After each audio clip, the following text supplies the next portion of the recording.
Another day, another skate park. Today we are at Glasgow's hidden skate park. The reason I call it that is because it's not a council skate park, it's not even got a name, it's just been put up in a new housing development that is literally across the street from Loading Bay Skatepark, which is Glasgow's only indoor park. If you just cross the street and go to the top of the road, behind the high apartments, or flats if you're Scottish, it's just randomly sitting here. I found out about it from a bunch of scooter kids, and initial impressions when I saw the video of people kind of using it was it looked really good. It's got coping ledges, it's got boxes, it's got rails, quarter pipes, flat banks, but getting here on closer inspection it may not be as good as I first hoped. The boxes look really good. We've got boxes with square rails, boxes with just angle iron and coping and a little bank onto them. They're made out of metal, they look pretty good.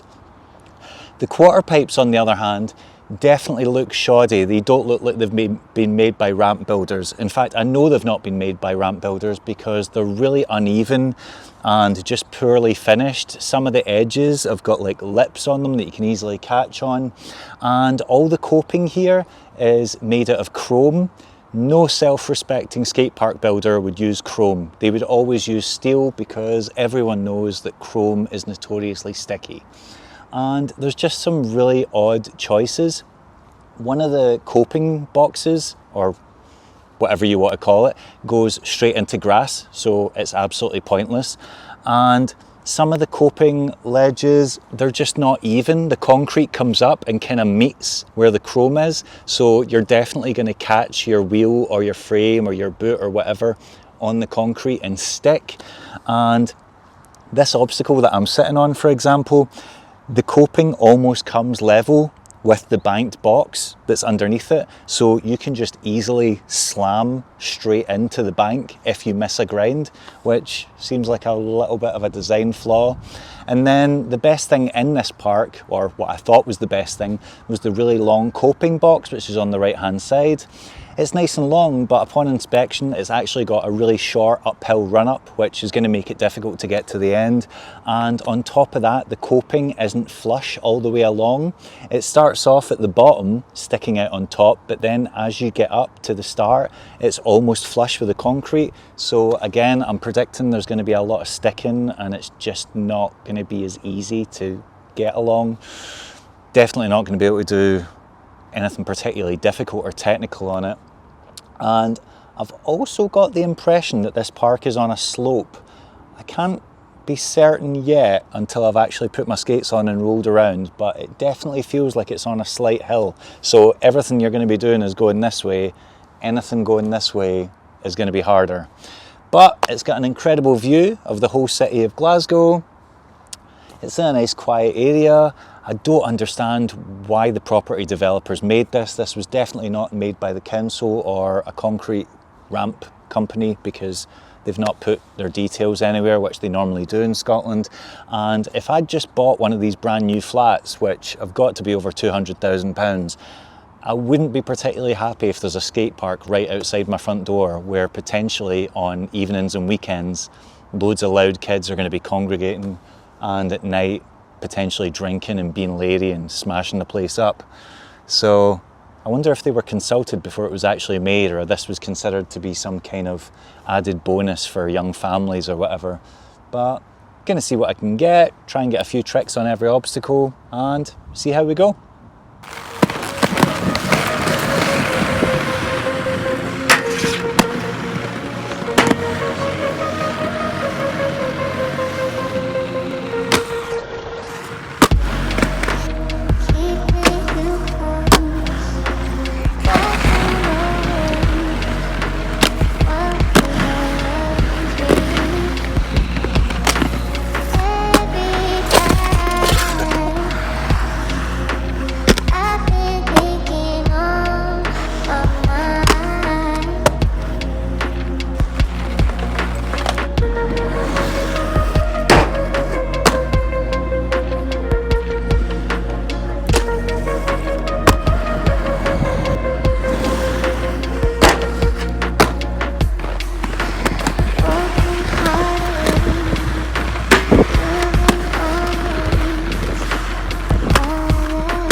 just got done at Glasgow's hidden skate park, and yeah, all my kind of worst fears were realised with it. It's not great. It's okay, but it's definitely not great.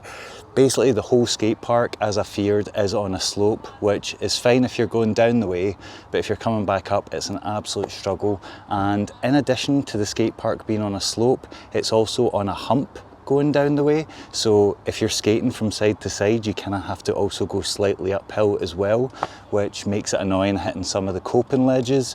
Speaking of the coping ledges, they're all chrome, and as I worried, they weren't going to slide very well. They don't slide very well. We waxed them over and over and over, but even when you're skating pretty fast at it, it just feels, you can feel your skate slowing down as you're going along it. You have to keep reapplying wax. Alley-oop topsides on it just felt like they weren't going anywhere. I was doing kind grinds and just kind of sliding to a stop. Doing alley-oop top porns, not really sliding at all. Even doing topside Mistrals, it felt like you were properly forcing it, and it was just a bit annoying. I didn't even touch the quarter pipes because they're really badly designed. As you're rolling up them, you can feel them going ka-chunk, ka-chunk, ka-chunk. They're just terrible, and they're already crumbling away at where the coping is. And it's one of these things where it's a decent design, and if it was steel coping all the way around, it would actually be pretty good, but the execution is terrible. You can tell it's definitely not been made by ramp builders. And if you want to skate certain coping ledges, you've got an uphill run up and then no landing. And if you come the opposite way, you've got no run up and a downhill landing. And it's just a bit weird. And the longest ledge in there, which I was really excited about skating until I got there and realised it was chrome, in order to skate it and get enough speed, you can't go straight at it, because if you do, it's too short for the length of ledge that you've got to grind. So you've got to go around one 90-degree angle, which is really tight and narrow, go around another 90-degree angle, and then pump as quickly as you can to get to the ledge. And by the time you've like navigated it all and looked up, you're already at the ledge, and you're slightly off balance because you're skating uphill towards it. So I think I tried backside Royale like 20 times, and in the end just started getting Tourette's and screaming after every failed attempt.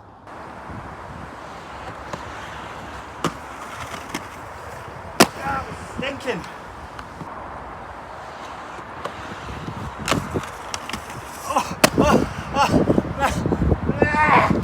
I ended up getting a couple that I wasn't really happy with because I didn't slide off the end, but I managed to clear the line at the end of the ledge, so I took that as a slight victory. Also managed to Mistral it as well, but again didn't get clean off the end, and it slid horribly anyway. The two benches in the middle of the park are great. They've clearly bought those in, they have not made those. They slide really well. Good for like if you want to do like toe rolls and heel rolls on them. I suck at heel rolls, but I managed to get one in. Grinding the top's great. The angle, the kind of like square coping that it's got on it just sits up enough that it slides really well and doesn't catch.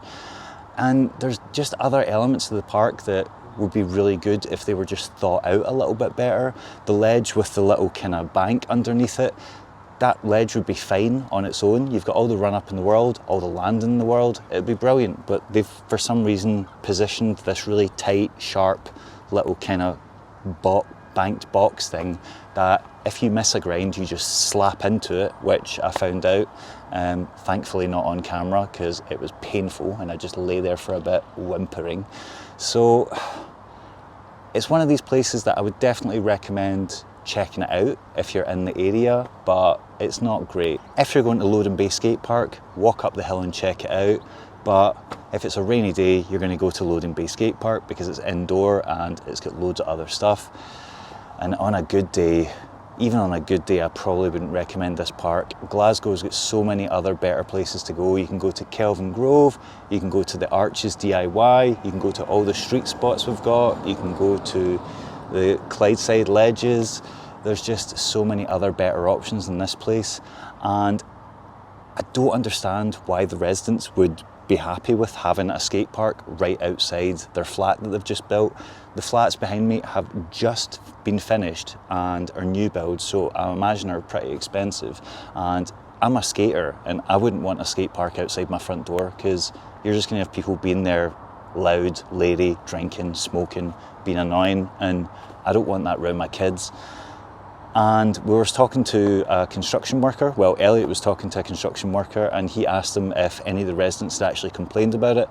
And the guy was like, yeah, loads of people have already complained. He will be very surprised if the skate park is even here at the end of the year, because so many people are annoyed about it. I'm guessing they weren't consulted about it before or after they bought the property. I think it's one of those kind of nasty surprises that they got. It's one of these things that's kind of sounds good in principle, like having a skate park in your doorstep, somewhere for your kids to play, but in reality it's just a place for teenagers to congregate and underage drink and be loud and annoying, and who wants that outside their front door? The two positives I would say about the skate park are the boxes are great and some of the coping ledges are alright. So if you want to learn grinds or improve your grinds or practice jumping on higher obstacles, it's good for that. And you've also got a fantastic view of the whole city. You can see all the way to the deepest, darkest depths of the south side. You can see probably about 20 or 30 miles in the distance. So it's got a great view of Glasgow's skyline.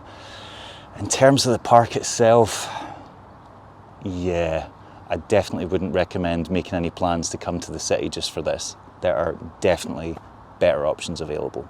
As always, I want to give a giant shout out to my Patreon supporters. They are listed on the screen now. You can join the Wheel Scene Patreon for as little as £3 a month. There's a ton of videos on there that aren't on the YouTube channel. Loads of photos, industry gossip, insider stuff, ranting. There's a chat on there where we just exchange ideas and have a bit of a laugh. It's kind of small community thing going. So if you want to support this channel, that's the best way to do it. And until next time, speak to you guys soon.